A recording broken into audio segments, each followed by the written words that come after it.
Hey everyone, Eric Dutram here with the latest edition of the Dutram Report, the podcast on ETFs and more. Today we're taking a look at cash cow companies and what makes these stocks unique. To talk about this topic, we have Sean O'Hara, President, Pacer ETF Distributors, to discuss cash cows and the Pacer ETF lineup targeting this strategy. So if you have any questions or comments, make sure to send them in to podcast@zacks.com, and don't forget to find the Dutram Report on iTunes and give us a review there as well. But stay tuned for my chat with Sean right after this.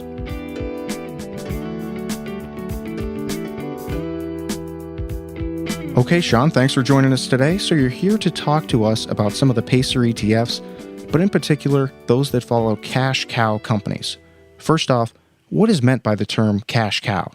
A cash cow for us is a company that generates a lot of free cash flow yield, and we focus on the free cash flow yield part of it because it's not just solely free cash flow we look at. We look at the free cash flow yield as a calculation where you take the free cash flow a company generates and divide it by its enterprise value, which is market cap plus debt minus cash. We want to take into consideration the debt just to make sure there's enough excess cash to cover that debt service. So why is this free cash flow yield so important to businesses? First off, it's the lifeblood of a company. You can have companies that can post great earnings, but if you look at how much cash they have in the bank, there's very little, if any, in the bank sometimes. Earnings are basically an output of sort of it's the wrong word to use, but it's a process of manipulation, if you will. I can do certain things with regard to creating earnings that I can't do with regard to cash. Cash is cash. There's no hiding cash. There's no denying that the cash is there. It is or it isn't. So we like free cash flow yield because of all the things you can look at. It's close to a straightforward number as you can get. That's first and foremost. Secondarily, we like free cash flow and free cash flow yield because those companies are best positioned in the market to do one of three things. One, buy back stock. Two, pay dividends or increase dividends. And three, make acquisitions. And so those, in our view, are the healthiest companies. And then over the long haul, the research that we look at tells us that the companies with the highest free cash flow yield historically have had the highest returns over time. And that's why we use it as a part of our cash cow series of ETFs to screen broader-based indexes like the Russell 1000, for example, down to the 100 companies that have the highest free cash flow yield. We believe that over time, you'll have a higher return by doing that than buying a broad-based index. Yeah, and is there a target free cash flow yield that you guys are looking for? I see the Russell 1000 has about a 3.6% free cash flow yield. What's a good metrics to look for on this front? Well, we just screen for the 100 highest. We exclude financials, and then we exclude anybody who's projected to have negative free cash flow going forward the next 2 years or negative earnings. Why do you exclude financials?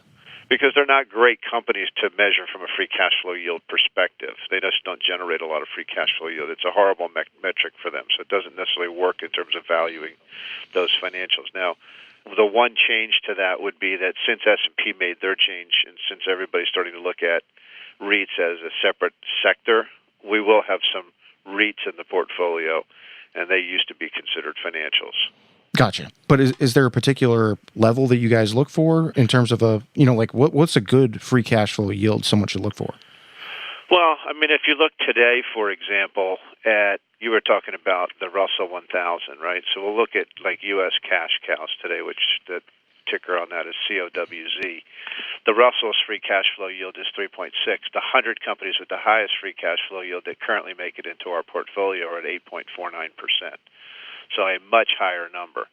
And free cash flow yield is an interesting thing. When a market cap of a company goes down and its free cash flow remains constant, its free cash flow yield will go up. And so what we think you're doing in part with this methodology is you're identifying companies whose market cap or stock price has gone down even though their business model via measuring it by free cash flow has remained constant. And if you can identify those companies, we believe eventually they'll be recognized for the value that they are, and the stock price will start to go back up. And when it goes back up, the free cash flow yield will shrink, and they'll wind up getting screened out, and the new name will go in. So would you say this strategy has a value tilt, and it ends up focusing more on value types of companies? It has a value tilt, but I wouldn't put it in purely a value category.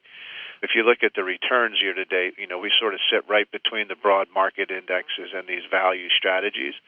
We're not value investors. It just tends to kind of tilt that way because you wind up with stocks in the ETF that the market cap has gone down a bunch on, and they tend to lean towards value names that way. But it's not purely a value strategy. And since companies often use free cash flow for dividends, can this strategy be thought of as some sort of replacement for income investors, or is it sort of more of a dividend aristocrat replacement?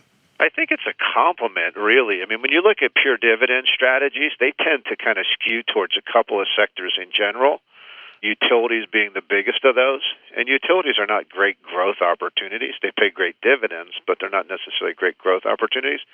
So for somebody who has a portfolio that's dividend-focused, if they wanted to diversify a little bit, using a cash cow strategy would be a great diversifier because we're overweight technology, for example, today. And so you can add a little growth component to your dividend strategy, and you can cover more sectors. Utilities and consumer staples are the two most prominent sectors you would see in a traditional dividend strategy. Those stocks have gotten very expensive on a PE basis because everybody's chasing dividends. So adding a cash cows component to a portfolio that had something like Noble, which you mentioned the dividend aristocrats in it, is a way to truly diversify that client's account. They still get the dividends, but they've now added a couple of additional sectors that they're getting those dividends from. So do you have any examples of maybe some classic cash cow companies, just so investors have a couple examples? Yeah, I mean, when you look at the names, what you'll typically see what you would think is really high-quality blue-chip names. If you look at, for example, Oracle is our top holding currently in U.S. cash cows. Great business, infotech, a good operating model, strong moat, if you will, around what they do, should continue to grow. You'll have names like that, which people will say, well, that makes perfect sense to me. They're a very high-quality company. On the flip side of that, what you'll see is a name like Boeing, who also is in our portfolio. Boeing, from a stock perspective, has been, up until very recently, a not such a great name. They're in a competitive business. Oil prices affect it. World travel affects their business a little bit. The stock price had gone down quite a bit, or languished, if you will, but their free cash flow remained fairly consistent. They've sort of cut their expenses. They were a big winner this year at the Paris Air Show. They actually outdid Airbus in terms of orders. And so we bought Boeing, and Boeing's leading the Dow today. The Dow's up 70, and the S&P's down slightly as we're speaking. And a big part of that contribution is Boeing. And I think in the last 12 months or so, Boeing is up about 60%. I don't think we caught all of that in our U.S. cash cows story, but we caught a significant portion of that. That's a great name for what the strategy does with part of the portfolio. It by itself identifies names like a Boeing here in the U.S. or a name like Rio Tinto globally. They are the best steel manufacturer in the world. So the commodities, industrials had sort of come under some pressure price-wise. They dominate everybody from a cost perspective. Their free cash flow remained fairly consistent, and as that stock price went down, the free cash flow yield would spike on that name necessarily by our measurement, and we wound up picking up a name like a Rio Tinto, which has been a great holding for us as well in the global cash cows portfolio that we run. Yeah, and let's talk a little bit more about some of the ETFs you guys have to play this strategy. So the U.S. Cash Cows 100 ETF, symbol COWZ. Now, you talked about this briefly earlier, but maybe you can discuss how the components are weighted in this fund. Well, that's the other interesting thing about the whole Cash Cow series. What we do with the Cash Cow series, as we said a little earlier, is we screen a broad-based index like the Russell 1000, which it doesn't have 1,000 stocks in it, but now we could get into we get off topic. It has fewer than 1,000, but we'll screen it down to 100 names with the highest free cash flow yield.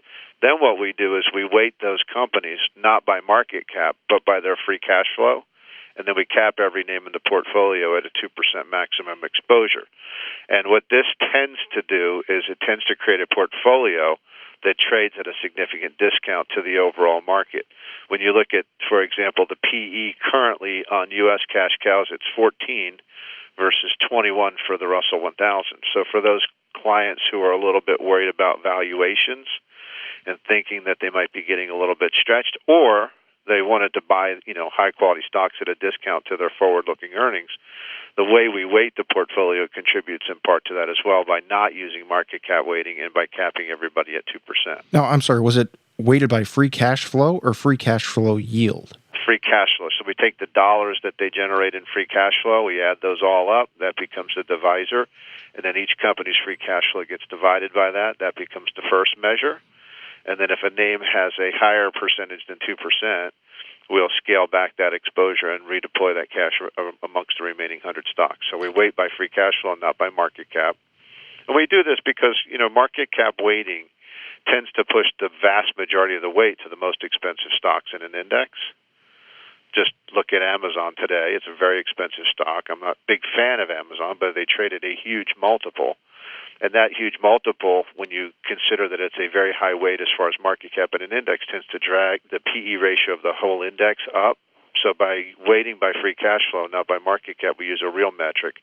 And by capping at 2%, we tend to lower the PE ratio of that overall portfolio. And let's also talk about the recently launched U.S. Small Cap Cash Cow 100 ETF, symbol CALF, C-A-L-F. Obviously, you got a great ticker here, but why do you feel it was important to have a small cap option in this space? Well, because if you're going to run a portfolio today, there should always be a weight to large cap, mid cap, and small cap in the U.S. because those assets over time tend to produce different results, and they tend to not always be in sync with each other, if you will. We thought small cap was a great place to start with the free cash flow story. We used the S&P 600 as our base index. There's 600 stocks. They're all small cap. But that's the area of the market where you start to see names that nobody really knows what they do. Everybody knows what the Dow 30 stocks all do. They've all heard those names. When you get into small cap names, they're great companies and they grow faster generally than large cap names, and they generally produce higher returns over time than the large cap names do. But you wind up with a whole bunch of names that there's not a lot of coverage on, if you will, or that are not necessarily household names. And using a metric like free cash flow yield means that we're only going to own those companies that actually are running businesses that generate a lot of free cash flow and a high free cash flow yield. And so when you don't have a lot of broad-based research to be able to look at a stock and say, should I own it or not, but you do have to have access to that part of the market, we think it makes more sense to do it in a way where you have 100 companies that are, in our view, of the highest quality because they generate the most free cash flow and the highest free cash flow yield. Maybe you can talk a little bit about the sector breakdown here. I noticed for CAF, over 40% of the stocks go to this consumer discretionary area. Is that a concern at all, or is this one of those things that's going to change over time as different companies get better cash flow metrics, or do you find the consumer discretionary tends to just make an outside portion of small cap ETFs like this? Yeah, we don't, in any of the cash cows, we don't look at sectors. We, as you said earlier, we tend to believe that they sort of take care of themselves and rotate, if you will. Like we're underweight energy today in our larger cap versions, the U.S. cash cows and GCOW, which is the global version, because the price of oil is relatively low. It's in the almost $50 a barrel, I guess. If oil got back up to $85 a barrel, then the free cash flow dynamics of the energy companies would change, and they would necessarily then start to increase in weight. And so we don't pay attention to sectors. What we focus is on the cash that is generated by these companies. And if we wind up overweight a sector like we are on consumer with small cap, we tend to believe that it's because we're overweight the highest quality sector or the highest quality names in that index that just happen to be sort of concentrated in that one sector. But it will change over time as the free cash flow that these companies generate or as the business cycles change. We'll wind up adjusting the portfolio via the methodology to move into those sectors that are generating a lot of free cash flow.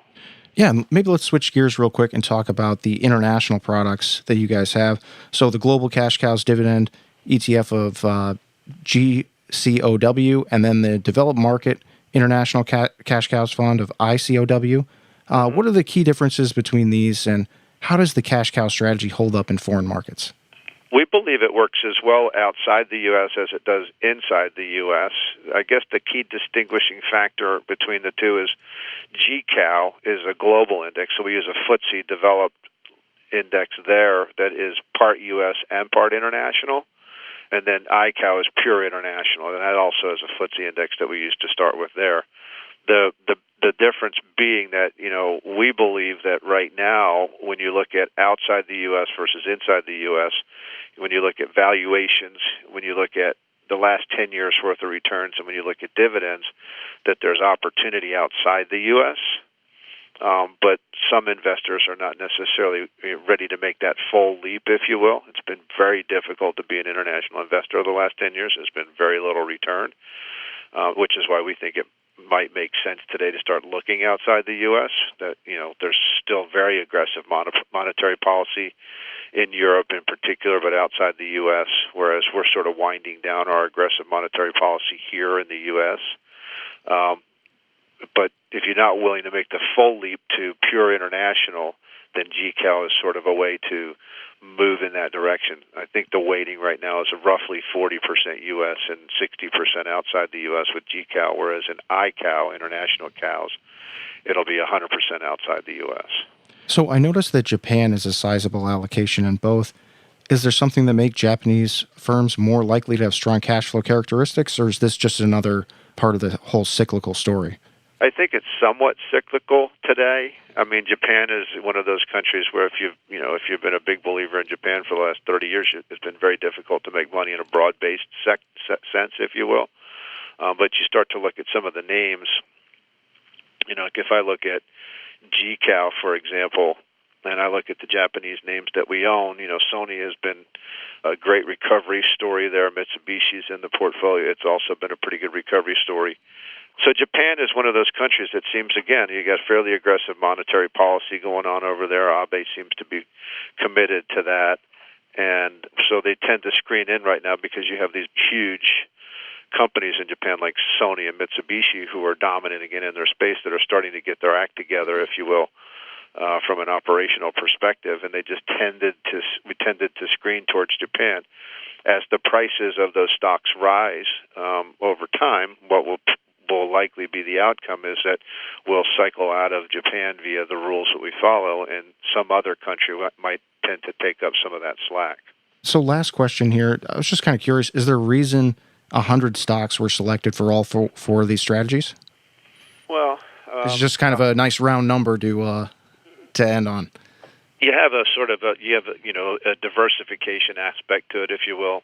When we build product here and when we look at indexes that are developed to do so, we look at a couple of different things first and foremost. One is, are we over-diversifying or under-diversifying? So 200 companies doesn't work as well as 100 companies, and 50 companies doesn't work as well as 100. So we sort of wind up with what's the optimum number one. And then number two is, as an ETF company, we always keep an eye on liquidity. And so if you have 25 names versus 50 names versus 100 names, you have different liquidity profiles that get built by these products. And so we tend to pay attention to that because what we're hoping to do is to build ETFs that have good, long, sustainable viability in the market. You don't want to build an ETF that's a great $200 million ETF idea. We would rather build an ETF that's a great $50 billion ETF idea. And when I say 50, I mean 50 billion in terms of AUM.